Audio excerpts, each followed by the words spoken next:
Hello everyone and welcome to this Patreon collaboration tutorial. This is the collaboration with Ross. I will do this swirly abstract looking particle cloud here that's like, you can already see it here, like constantly evolving in different speeds with different swirls, etc. And we will also do some R&D rendering on this one. And of course build that up from scratch. And then I will pipe the file over to Ross. And he will build up an interior and include this kind of form in a nice way. You can already see the form like evolving here on my little flipbook. So we will build something like that. And here, for example, is a quick rendering. So let's just have a look at the rendering here. Those are currently, I think, let's see, 15 million particles. I had a few other versions with, for example, 60 to 100 million rendered in Octane. But Octane is currently, I think, not really stable, at least on my machine. I tried different drivers. I also spoke with the support directly at Octane, and we had a meeting. It was a pretty curious, a really curious bug, and it cannot be resolved. And now they are trying to get deep down the Octane rabbit hole, because I think other people also in Cinema 4D, also Houdini, of course, etc., have problems currently with the newest Octane release, and maybe also Houdini 20.5. So there will, of course, new tutorials on 20.5 on my Patreon too. I'm currently figuring out on what should I start, because there are like really a lot of cool things to go over, like Copernicus, etc., or NPM. Okay, you can skip this talk, of course, and jump into it. And we will now jump into it. I will give you a quick breakdown as usual, and then we'll start our little journey. Let's go to one here. I started with like a simple sphere, transformed it, just scaled it a little bit up for like a density volume. In this sphere, I scattered endpoints. There are like different values and scales for it. And then we will animate those rings, basically procedural, with envelop. And the cool thing is you will have like different output values. And it's very like unpredictable, which I think is a cool thing. And you can play around, of course, with the speed. You can influence, for example, the amplitude on the rotational values. So I think that's a pretty cool setup to play around, even in that kind of state, when you use other directions or other geometrical forms. This thing will then be piped into a volume velocity from curves. This will be like cached out into a advection volume, basically, that's constantly evolving. So when we pipe here, for example, a convert to polygons, no, not convert to polygons, a volume visualize.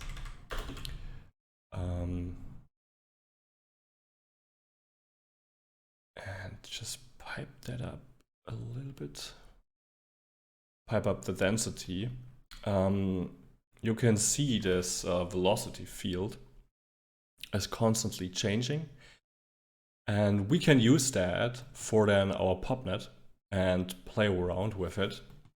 Here is, for example, let me just pipe that into here. And pipe that into here. Another example how the volume field is basically constantly evolving. Just get curfew. But I think this example here is much better. And I think it looks pretty cool. I think what would also be cool to render that out as a geometry. Why not? And after that, we will then start on our popnet. The popnet is then filled with a lot of particles, currently 50 million. And with those 15 million particles, we advect those, we play around with it, introduce different forces like pop wind, attract, and so on.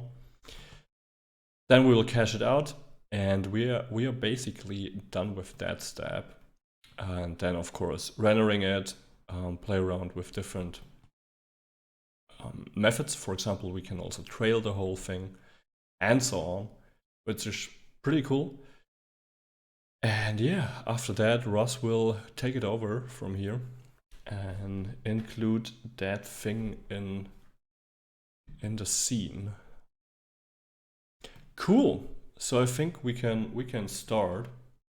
So we will start on that part here. So what we need is basically like a big sphere to get started, and we will have like different approaches, because what I want to do is to create one small sphere and one big sphere. So we got a little bit more concentrated, like swirly force in the middle, and then other larger forces on the rim or on the edge of the volume. So yeah, we'll start with that. So let's get the scene started. We will begin with a sphere here. Let's just move that a little bit away. We will begin with a sphere, just a polygon sphere, nothing crazy. We will transform it. What I usually do is sometimes to just transform it with match size, because I then, for example, can justify the y-axis, etc. But I want to scale to fit, and this was here roughly 5. So let's just scale it up to 5. With the sphere, I then want to VDB from polygons. So we will convert our sphere from a polygonal state to a fog VDB state. So click fog VDB, and maybe we can increase like the resolution a little bit. I don't know what I did here. Yeah, basically the same. Okay. Then what we need points. The cool thing is we can then, for example, there are now several methods to use that. We can use, for example, scatter. That will scatter into the volume, which is pretty nice. So we can then exactly determine the force total count, or another method would be points from volume. This would be another node here, which is also cool, and we can basically play around here with the point separation. So it will determine the length for the bounding boxes from the volume, and on the point separation scale, if you go smaller and smaller, it will scatter much more points into this volume. For example, 0.01 will end in 85 million. Cool. 59 million. 58, okay. Yeah, so this is another method. But to get like an exact value, we can use the scatter node. And with the scatter node, we can also then use our little transform here to like bring it up or bring it down. So what I want to do is place a null here to stay organized. So this will be in scatter PTS 0, 1. So we will use 2 streams here, but we will build up one stream and then just copy the other stream. This will be our inner stream. So we will scale down our volume a little bit. And I scattered now, let's just say 5 points, rule of odds. And yeah, we got now 5 points here. We can display those a little bit better. If you really want to see those, you can hit D on your scene view and then just pipe the scale up on geometry and then point size, for example, if you need to see them better. Okay, now we got our points. Now we need to set a random axis and a random scale. There are, of course, several methods. We'll use the attribute adjust vector. And we will use the n, so the normal. Let's just display the normal with that little icon here enabled. And what I want to do is want to set the initial and then on random. And I want min and max values 0 and 1. And let's go, maybe for noise would be cool. So we can introduce a noise. You can also, of course, pipe that up here to like get a better view on how that will look. So no, maybe too much points. Let's go for 25,000. So yeah, you can play around here with the scale, and I will choose maybe like a really small scale because I really want them random. So 0.25 would be a good value, and let's just go for 666 for the offset. Then revert that back to, let's go for 5 force total count again. And after that, we want a random p-scale. Random p-scale, again, different methods. Attribute wrangle. Houdini 20.5 got now the recipes, which are pretty cool. Your old presets are under the legacy presets. And I got here a preset called random point scale. And you can just simply copy and paste the little vex function. And then you can see when we copy, for example, a sphere to that. Each sphere will have a different value and also a different alignment here. So we can now play with the alignment, for example, or the direction. This will, of course, get much more visible when we, for example, use an elongated box.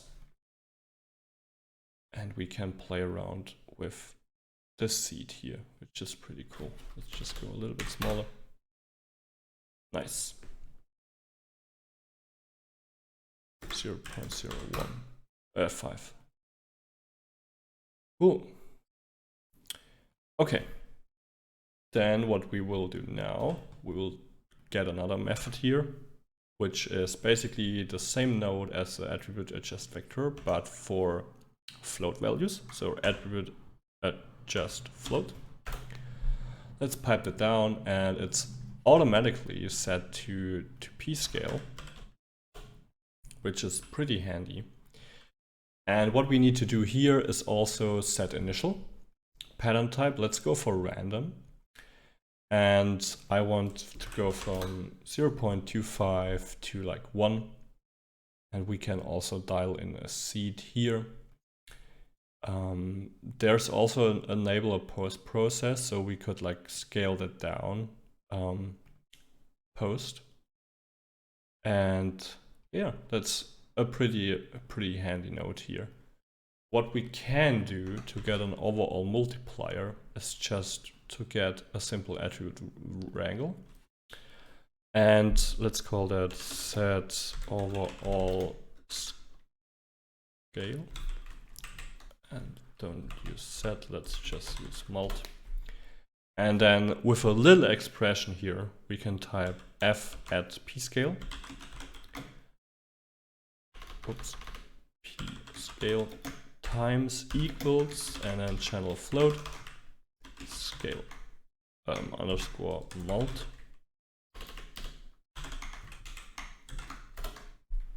And then we can hit plus.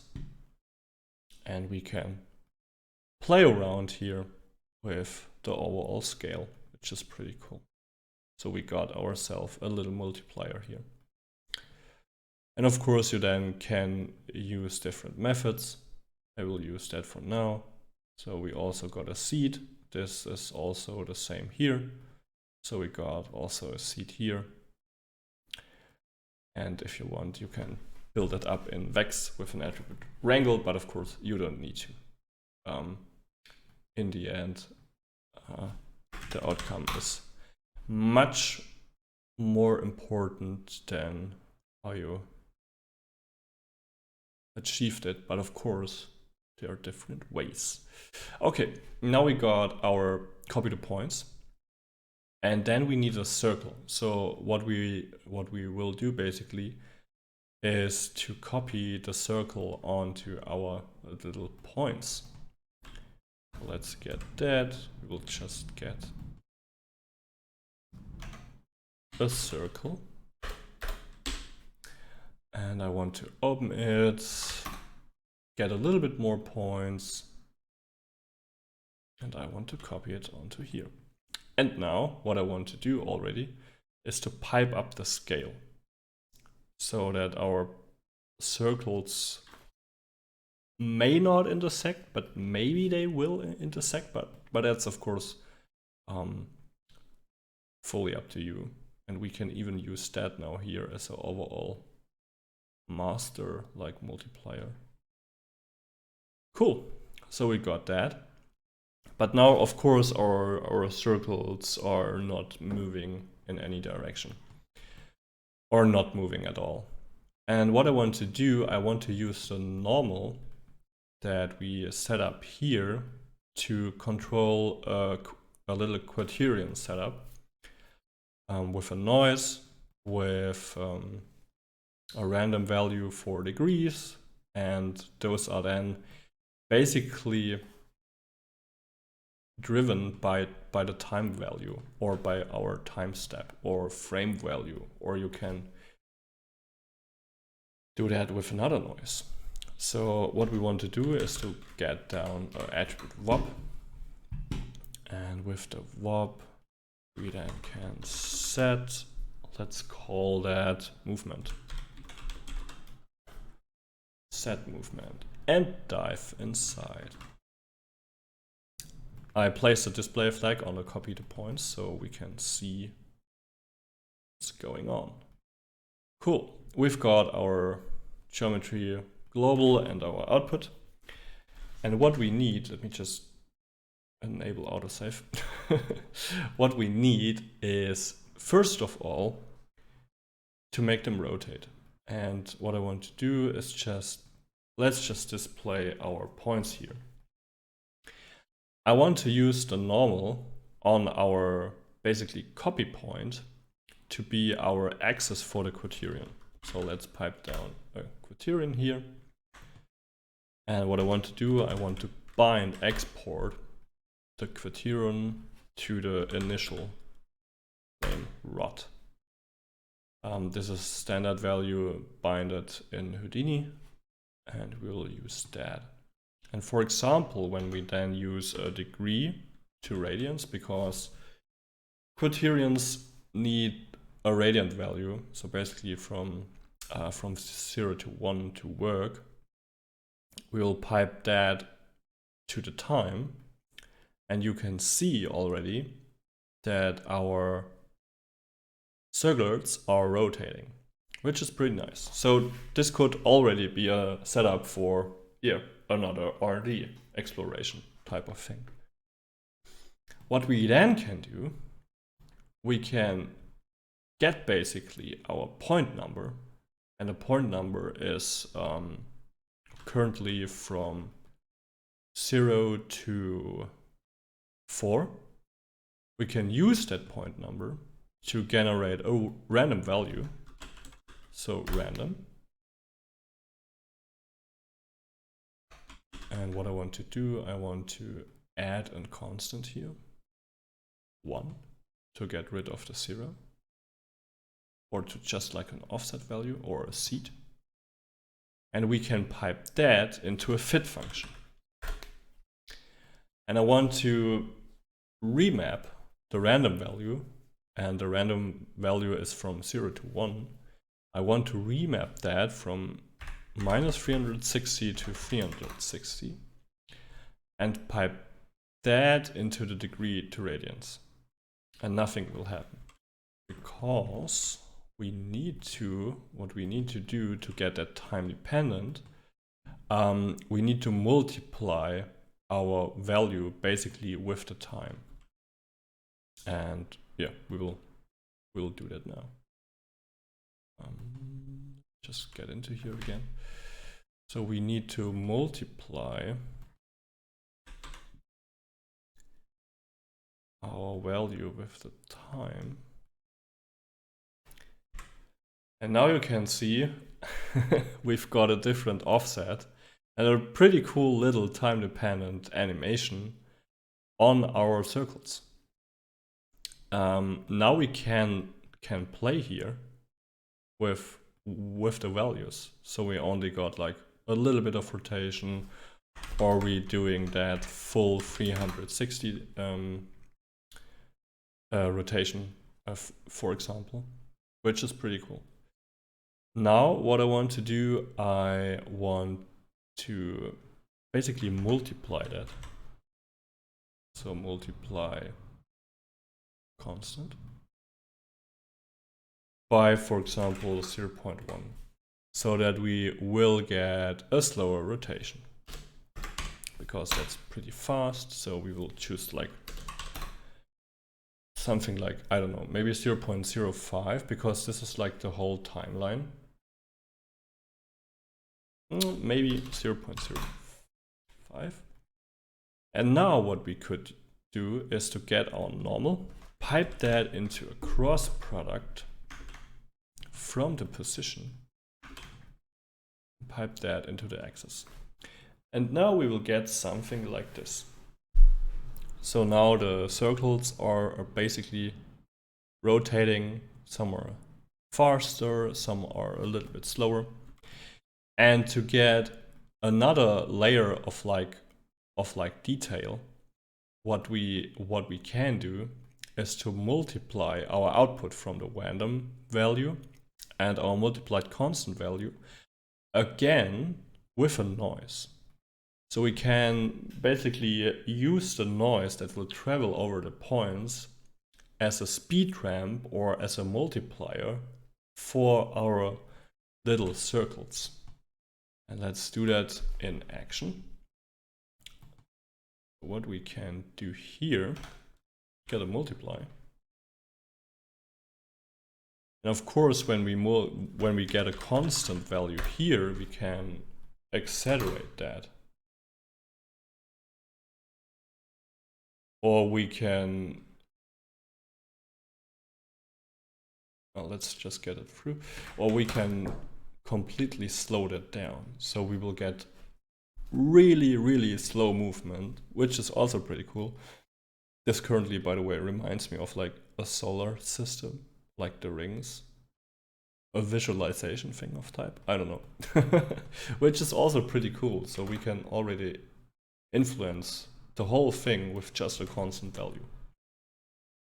But what we want to do now is to get out here again, and let's, just for the visualization, I want a little bit more points. So let's go for like 14,000. That should be fine. And I want an anti-aliased noise and a vector to vector 4.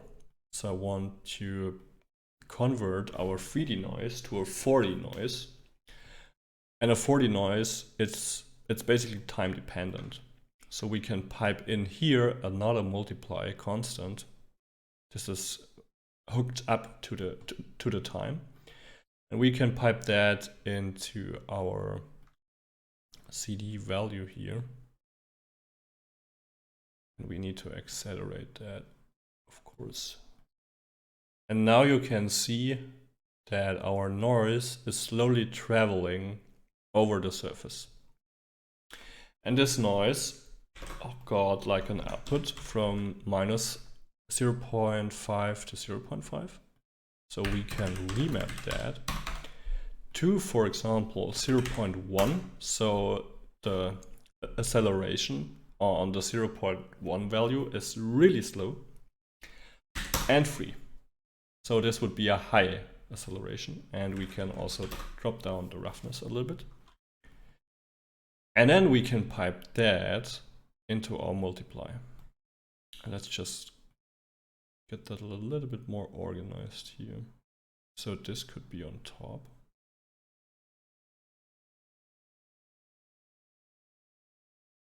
Something like that. This is our criterion, this is our output, this is our cross product. Yeah, we get that looks like a sun.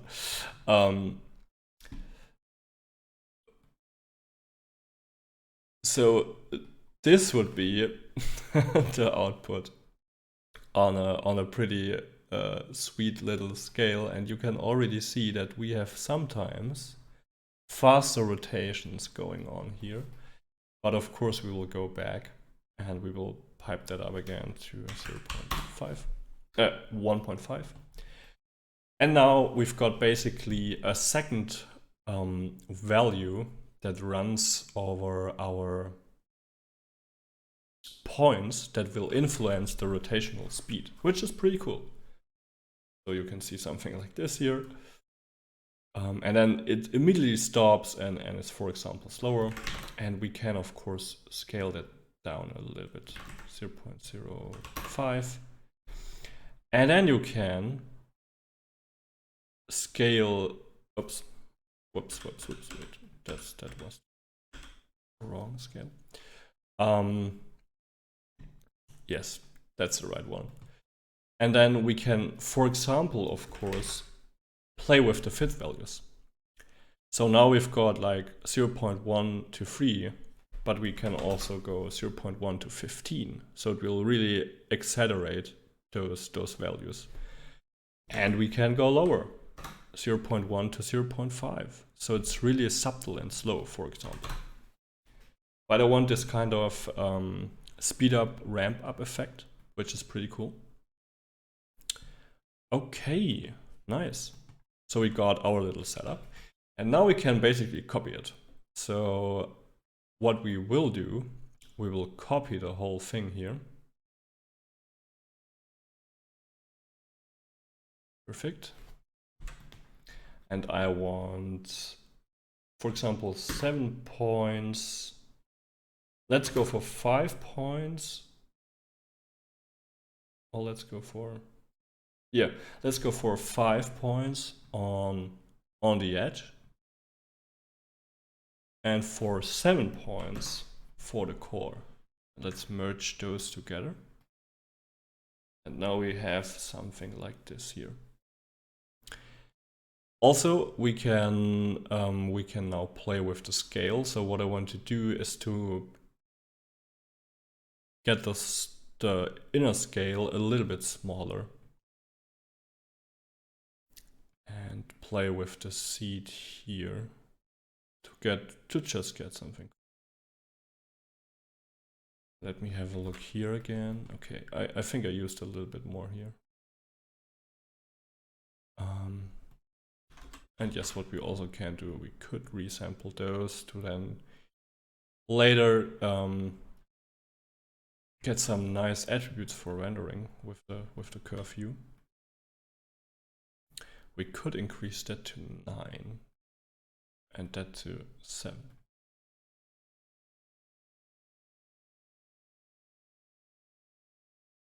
And what I want to do is to get a little bit less movement on the outside. So I will multiply here the noise. And I want to get a little bit more chaos or a little bit more acceleration in the inside. So let's just use a multiplier here. And then what we need to do is to get a bound node. So we will get the bound from our sphere. Then what we can do is to copy parameter, paste relative reference,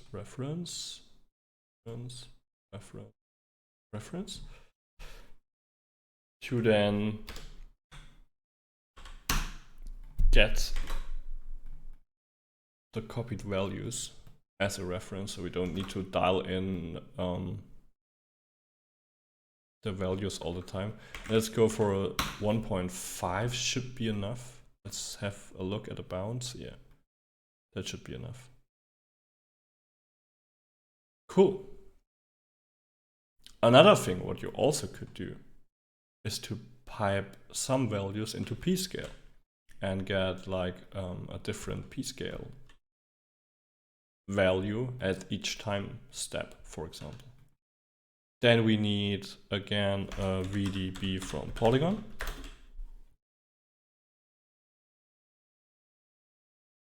And 0.1 is fully fine here. And we need a volume velocity from curves. Perfect. And we need to pipe our curves into the first input here. And we can just name that here. So this will be out curves for val. Pipe that into here, and this is our bounding volume. So basically our density volume. And then we have our little volume here. Cool. What we then can do is to pipe that out. So out for at vect. And what I want to do is get a file cache and cache that out. Let's call that cache val 001. And I just want to cache it out as a simulation, frame range 1 to 240.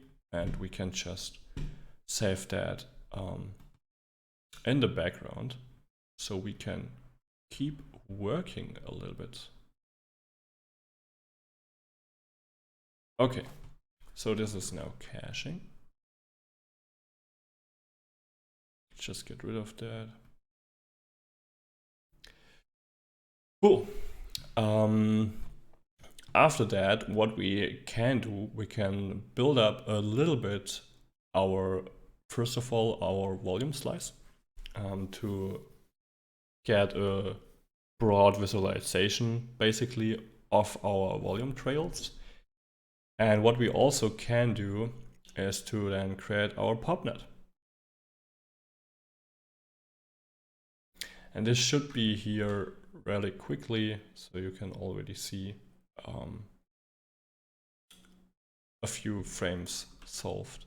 So, hello everyone, and I'm back. I just cached it out the normal way. So we have a stable workflow. So that just cache it out and you will have something like this, which looks already pretty cool. Now that we cached it out, we can do again our little volume visualization. So just just get a volume slice.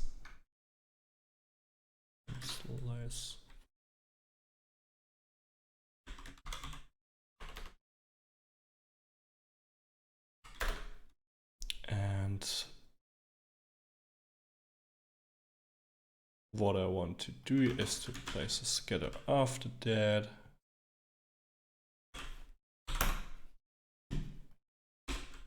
And then a volume trail.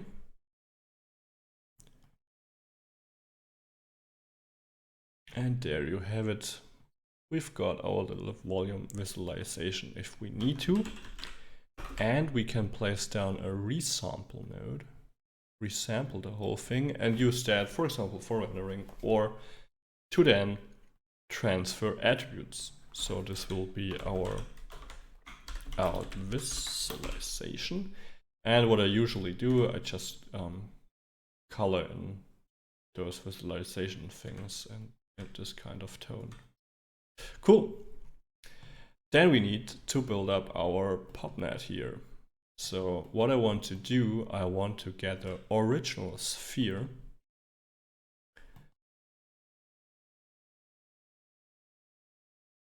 to then a transform. So we can set that up, for example, on this side.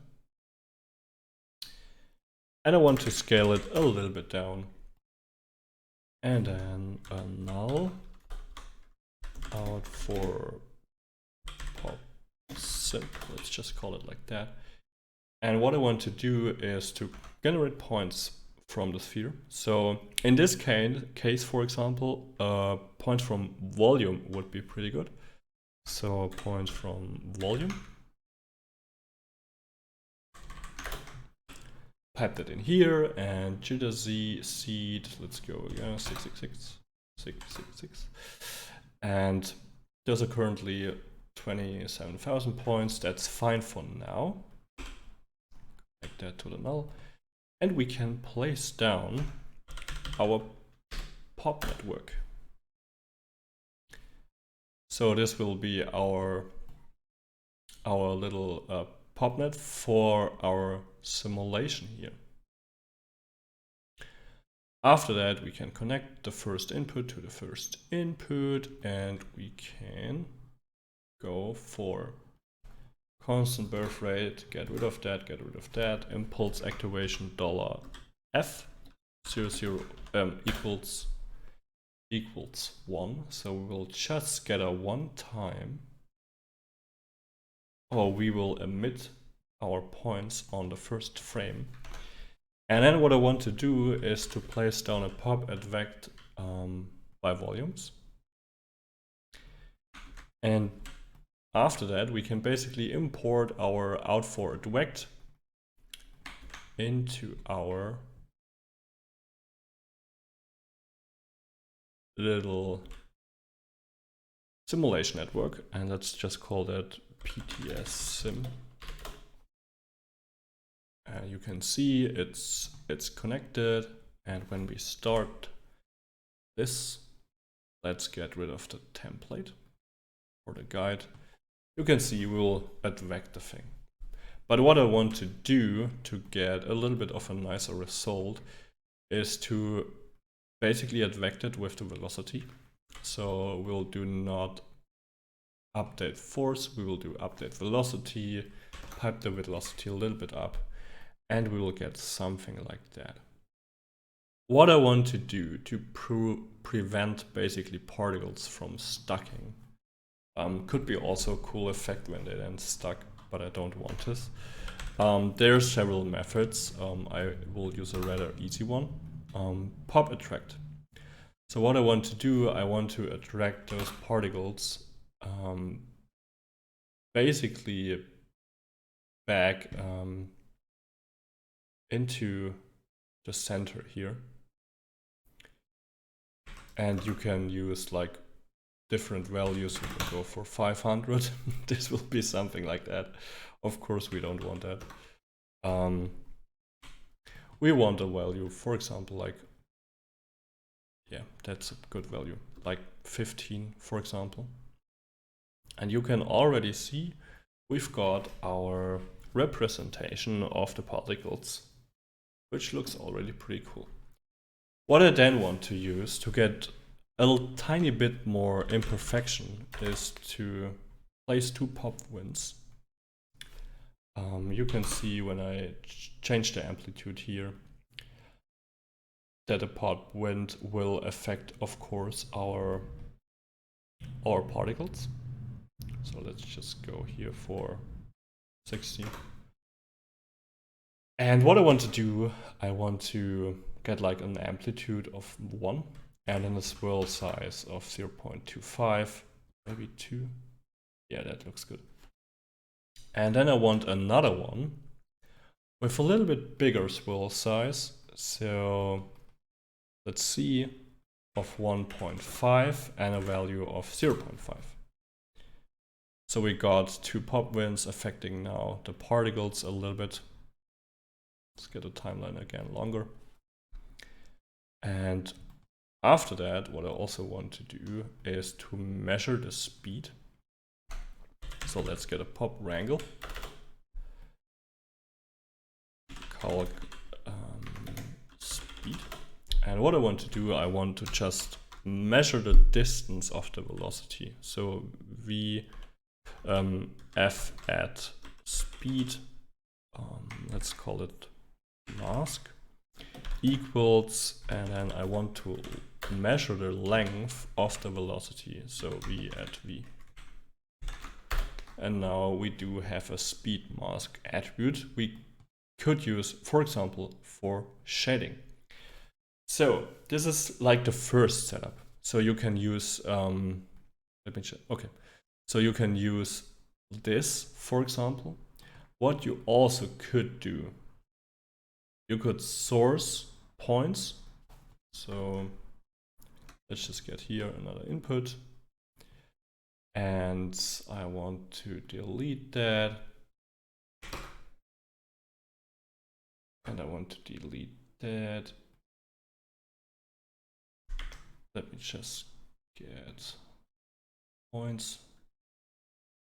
Constant activation.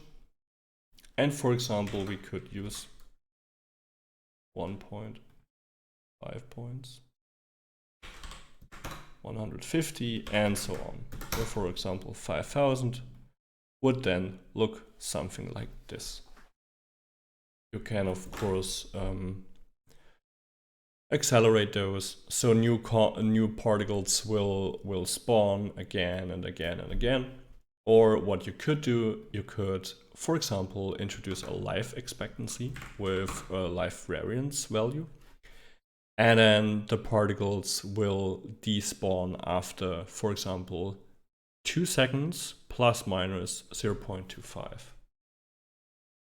But for example, in this case, I will just use one constant impulse of particles at the beginning and then just simulate those over and over again. Okay, now we can dive out here and we can introduce several versions of resolution. So this is now not so high. Let's go higher, like 0.1 million particles. That's cute. Let's go for a little bit more. So for example, 8 million. That sounds good. Of course, that will need a little bit longer to simulate what you can see here, but that's fully fine. What I would do after that, I would just again get a cache node and cache the whole thing out. So what I will do, I will get a dop import and cache the thing out here with like currently like roughly 8 million particles. I will dive inside and do here out PTS, and I will copy the name, so out underscore PTS here. And I will just get a dop import, and this is just for, yeah, for reasons to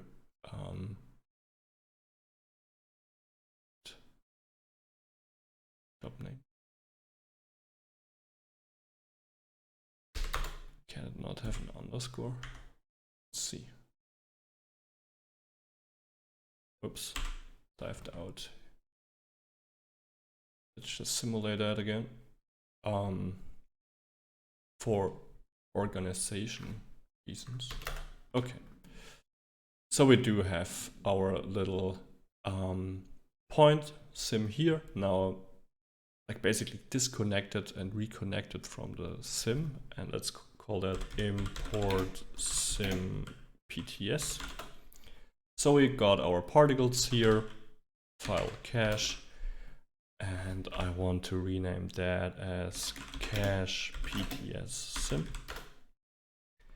And then we can basically cache out our particles. So I will cache that out in a fairly resolution, like 8 million particles, and I will see you in just a second. So, hello everyone, and welcome back. I now cached out basically two versions. So this is version, or the initial version, with I think like now 14 million. So that took like a few minutes to cache out, and I really like the movement. And then I have one other version here, so I just duplicated the little tree here and simulated that, and those are just a few points.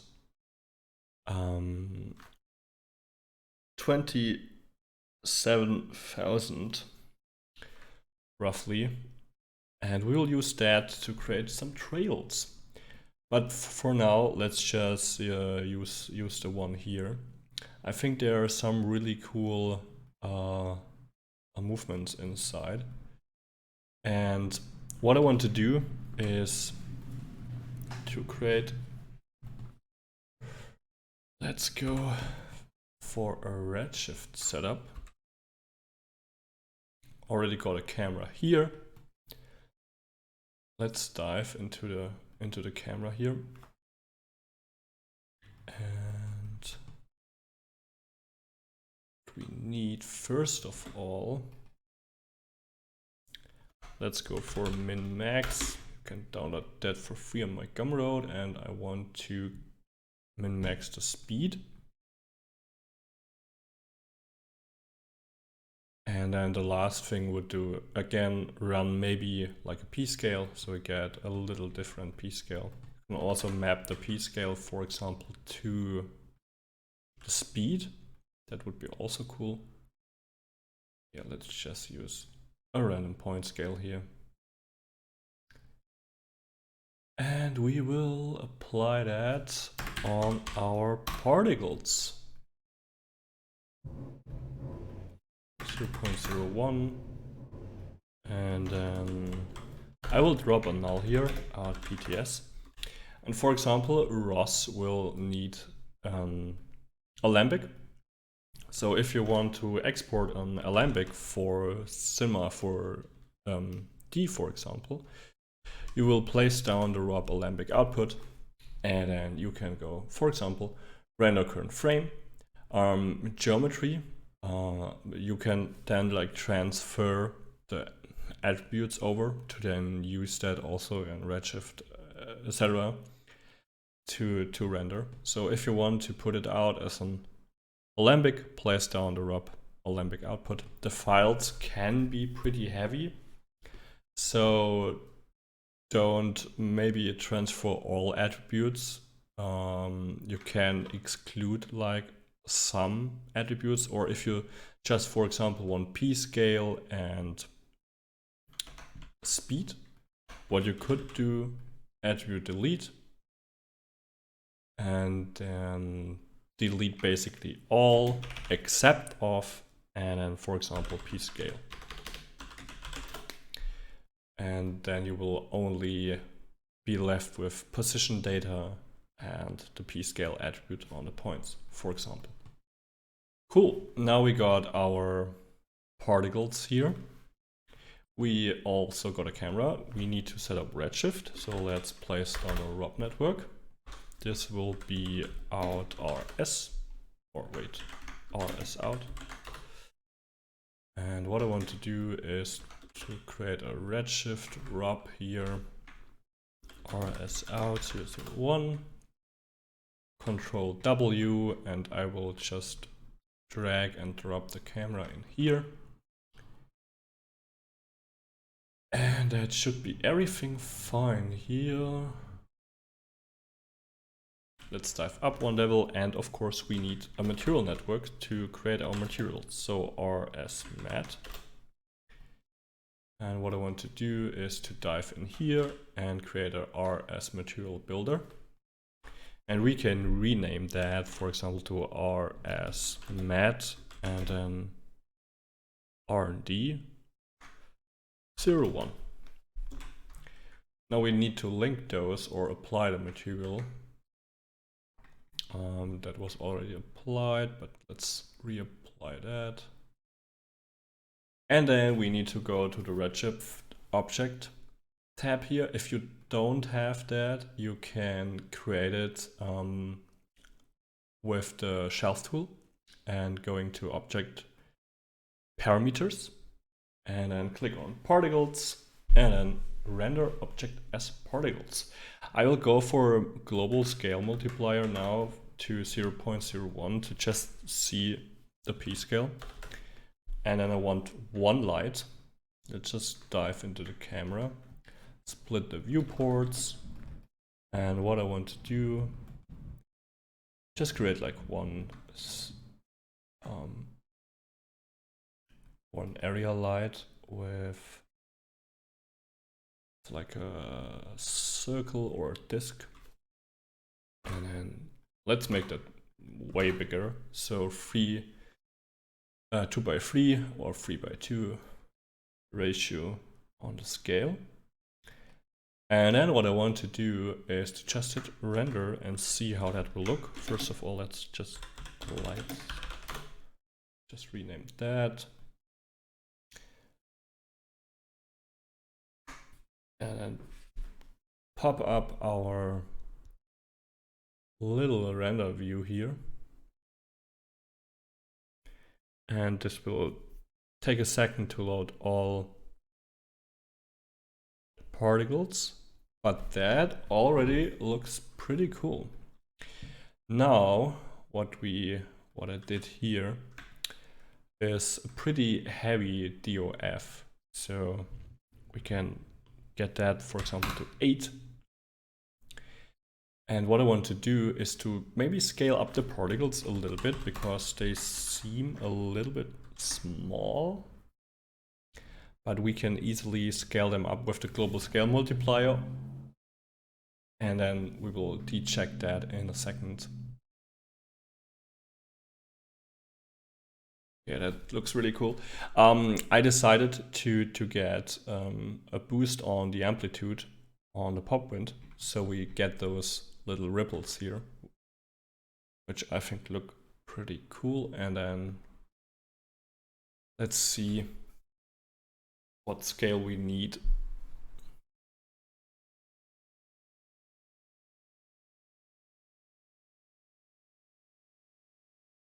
Okay, that looks good. Then we can desplit that one here. We can zoom, for example, in.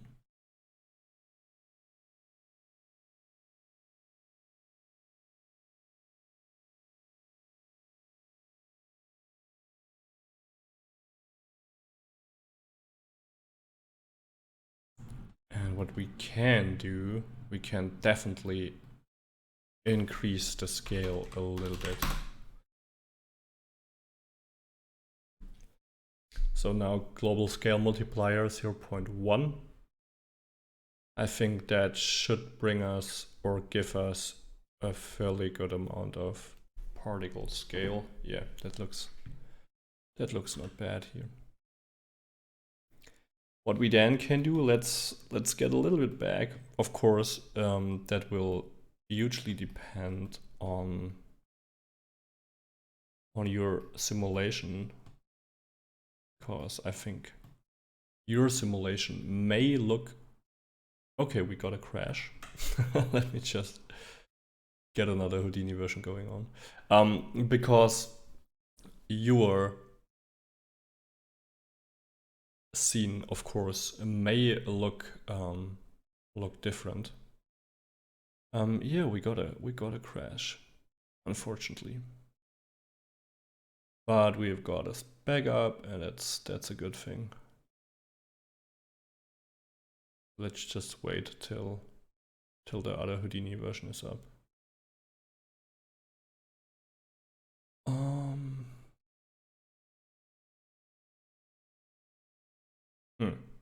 Segmentation fault.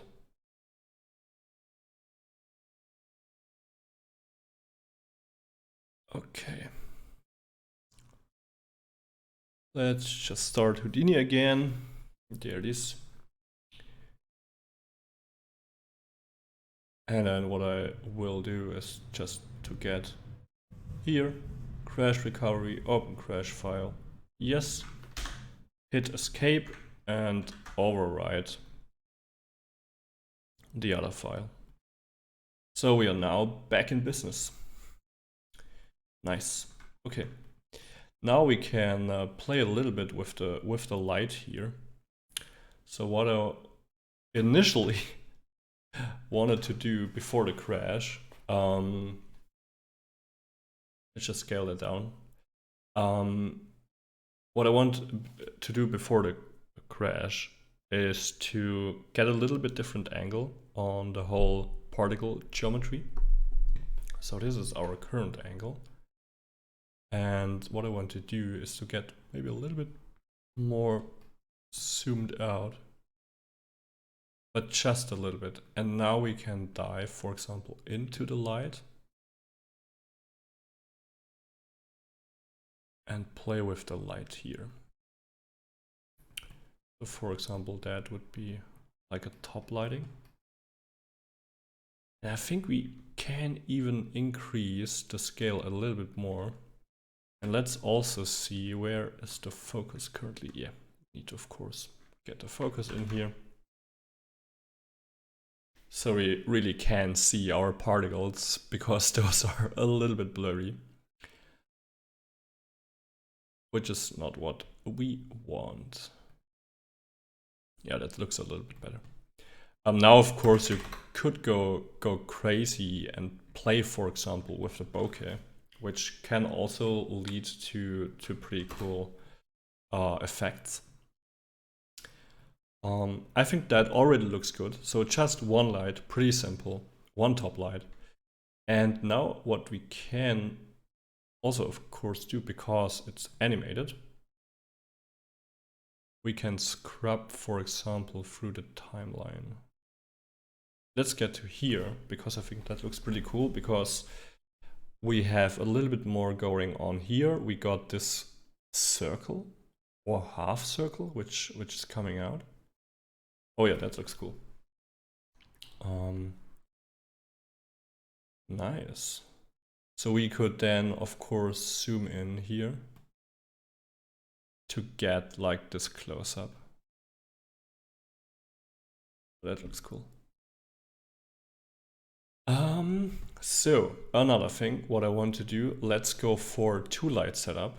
So I just want to copy that one here. And of course we need to play with the material also a bit, I think. Let's go for a whitish material here and pipe up the roughness a little bit. And we also got our speed attribute, but what I want to do, maybe we could use the p-scale, but the p-scale is pretty random. So a thing, what I did is to just get an attribute transfer, what you could use. And then what I want to do, I want to just transfer curve U. And I will hook that up with our visualization here. Just like that. And then we need to enable it. Oops. Or maybe I spelled it wrong. Yeah, I spelled it wrong. What we just need to do is to get our curve view here. And then we have something like that. Now, of course, we can pipe up either the points here to get a much smoother representation of the frame. And what we also can do, if we want to use that attribute, we can place down an attribute blur, get the curve view, and do a proximity blur. So I don't want to blur the position, I want to blur our speed. And I want to do an influence type of proximity. And this could take a few seconds maybe to blur it like a little bit, and then we can ramp up the iterations.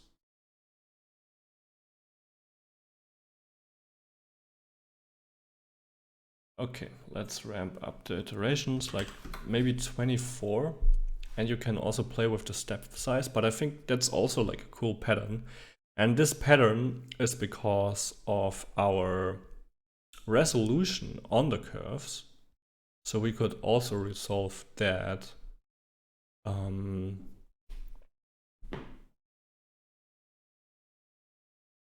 no, not a speed mask, we need a curve. We need a curve view.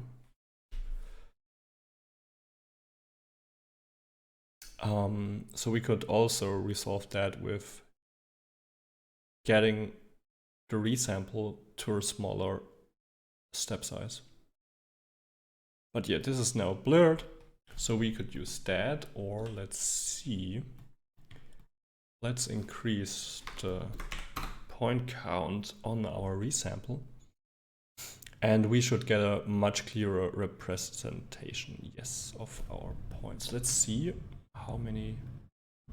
Okay, that's a lot of. Oh, that looks also really sexy. I like that. So we could maybe like blur it a little bit, maybe like 12 blurring iterations, plus now our increased point counts from the curve view transfer. And I think that could make it a little bit better. Yes, that looks good. And maybe not so much, maybe just like 2 would then be fully fine.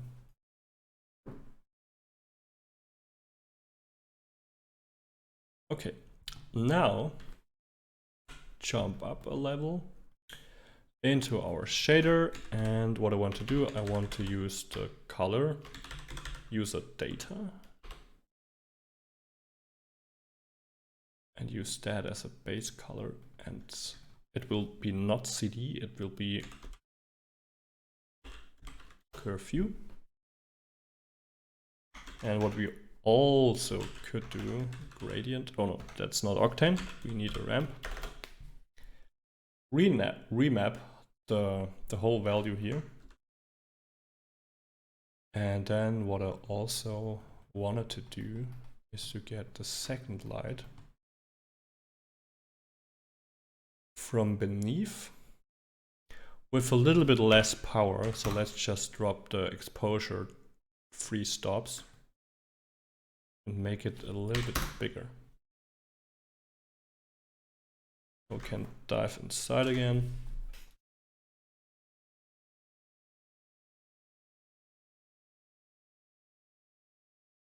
And bring up our render view here.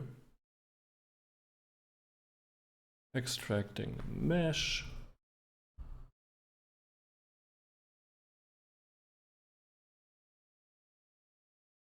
Nice.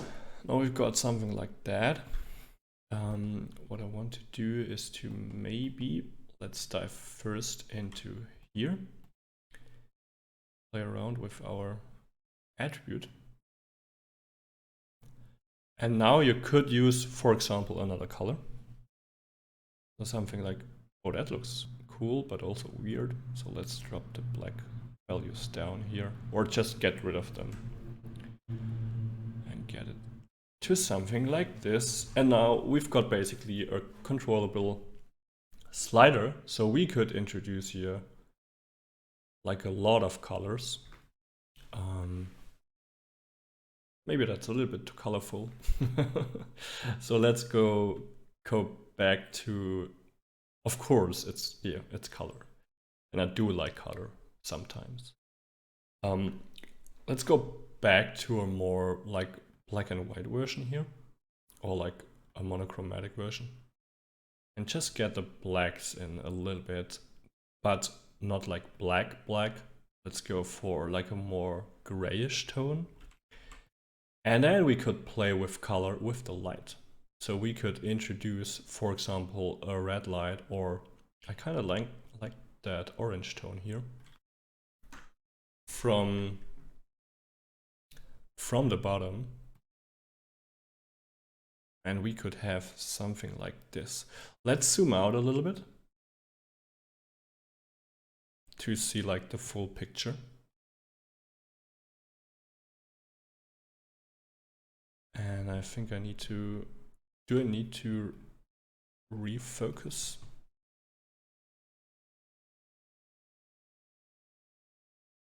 Oh, okay, that's fine. And I think that already looks pretty cool. Of course, we could go also for red here, which is also nice. Okay, enough of that. Or let's just get one frame out here.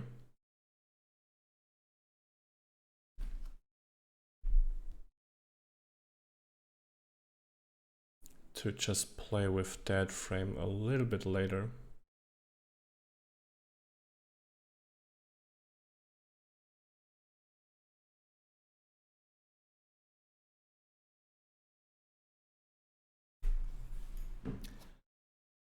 And the default values should be fine. I want to go for like the top light only. And then I think I got like 2K resolution on the camera. Yes.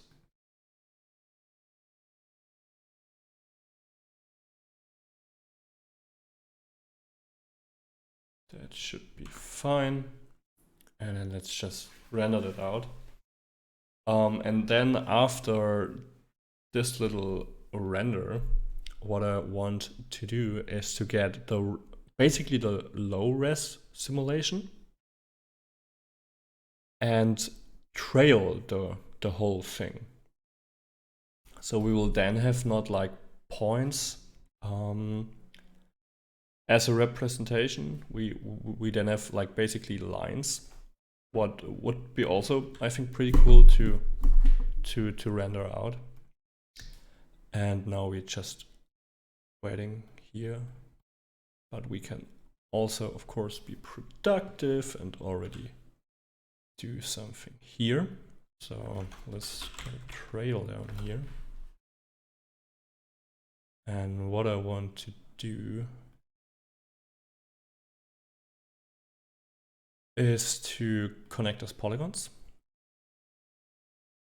And then trail length. Let's use some value here.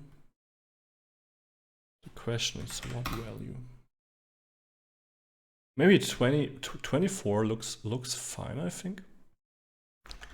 And then what we can do, because the resolution is okay, but what I want to do to again like reuse our curve view attribute is to resample the thing. And let's go for a subdivision curve, so a little bit smoother, and 0.05, and then we can even dial in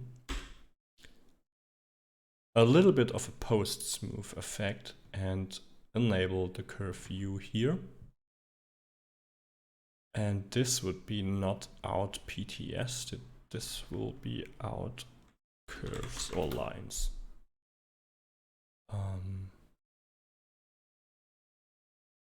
Okay, this thing finished, but it's stuck. Nice. Let's go to my work folder here. Oh, not the recording folder. Style frames folder. And let's just get a name here. Style frame was TIMJ_001, and I will just pipe that out as a as a normal JPEG. That should be fully fine. And what we then can do, for example, get that into Affinity. Nice, that looks already good. And let's do another version with our lines here. So we already smoothed that. And what I want to do, because I don't want to switch always like particles versus strands render, I will just place down another geometry. Let's call it lines. Dive inside, object merge. And let's see, it was out curves. Dive inside, out curves. And we will import our curves here. And then we can disable the display flag on here and enable the strand render here. And go for a cylinder. And now we can have a look. We could also get the material onto here. And now let's see how that will look.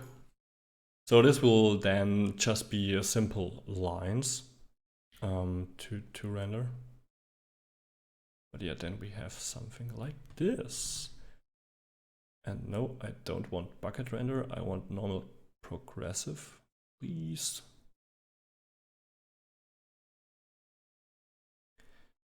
And what I will do is get the exposure down here. Maybe get the exposure enabled, or the light, the exposure enabled, the light enabled here. And I think that looks, let's get a little bit more interesting here.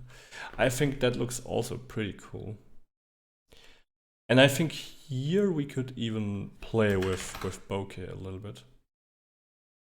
To get a little bit depth of field going on.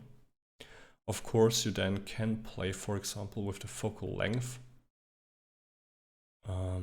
This now normal 50mm. Let's go for like a ultra wide, I don't know. Let's go for 11mm and really get into here. I don't know, maybe just something like that. And then what we need to do is to select our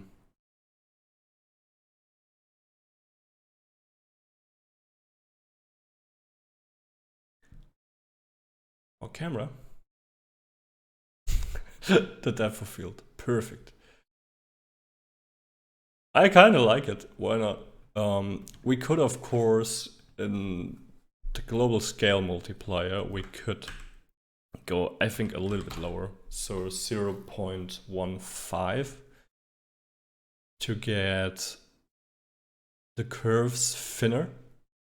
I think that looks a little bit more elegant. And of course, the depth of field, I think, enhances here, especially this one, because we got those out of focus areas and they play nicely with the framing, which I think is pretty, could also go down here. I don't know, this looks something like a black hole for me now. Of course, there should be no red, I think, for a black hole. More something like this, maybe. But yeah, now you can just go through your geometry, find angles that you like. And I think it's also cool with like this 2-point light setup, or basically 2 area types of light. But of course you can also get a HDR and play with that.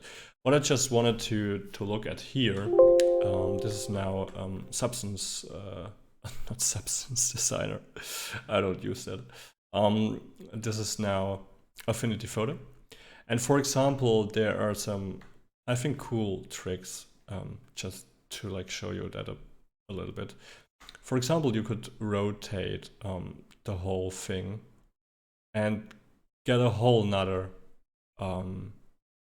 view on things, basically. I think another cool thing to do is to get to the gradient map and invert the whole thing to get like a negation of that, or like basically a negative of it, which I think is also pretty cool. And yeah, just play around with that. Play around again with the framing, lighting, first of all, the simulation. And I hope you will come up with some cool ideas and style frames. And I will hand the Alembic over to Russ, and let's see what he will create. So thank you so much for watching, and take care.